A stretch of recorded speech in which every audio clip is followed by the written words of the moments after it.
Olá pessoal, tudo bem com vocês? Na aula de hoje nós vamos estudar um pouco da estrutura da oração e a ordem direta e indireta. Vamos iniciar. A oração é estruturada em dois grandes blocos, sintagma nominal e sintagma verbal, os quais correspondem respectivamente ao sujeito da oração, formado por sintagma nominal, com o nome como núcleo, e ao predicado, formado por sintagma verbal, com o verbo como núcleo. E é justamente a disposição do sujeito que determina a ordem dos elementos essenciais da oração, a qual pode ser direta ou indireta. A ordem sujeito, mais verbo, mais complemento é chamada de ordem direta. Se a frase for organizada de outra maneira, ela ficará em ordem indireta. Ou seja, pessoal, cada oração que nós formamos ao escrever um texto ou formar uma oração normal, nós podemos utilizar a ordem direta, que é essa sujeito mais verbo mais complemento, ou podemos utilizar a ordem indireta, utilizando esses mesmos elementos, sujeito, verbo e complemento, só que em ordens diferentes.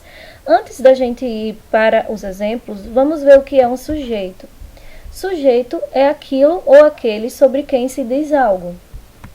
E o predicado é o que se diz em relação ao sujeito. E o predicado em específico que nós vamos estudar nesse momento é o predicado verbal, que tem como núcleo um verbo ou uma locução verbal. Lembrando que a locução verbal é a junção de dois verbos, um verbo auxiliar mais um verbo principal, ok? Mas os dois juntos equivalem a apenas um verbo. Lembrem sempre disso.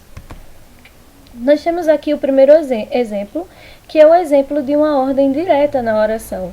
Temos um sujeito, um verbo e um complemento. As crianças precisam de atenção. Sujeito as crianças, verbo precisam, complemento de atenção. Essa é a ordem direta da oração, porque vem primeiro um sujeito, depois um verbo e depois o complemento. Aqui nós temos exemplos de ordens indireta, ordem indireta. No primeiro caso, no primeiro exemplo, nós vemos o complemento vindo na frente, depois o verbo e depois o sujeito. De atenção precisam as crianças. No nosso segundo exemplo, nós vemos o complemento na frente, o sujeito no meio e o verbo no final. De atenção as crianças precisam. E no último exemplo, nós vemos o verbo vindo primeiro, depois o complemento e depois o sujeito. Precisam de atenção as crianças. Então, gente, esse é o conteúdo. A estrutura da oração ela é formada por esses elementos, né? O sujeito, o verbo e o complemento. E nós podemos utilizar ordem direta e ordem indireta. Eu espero que vocês tenham conseguido entender o conteúdo. Tchau e até a próxima.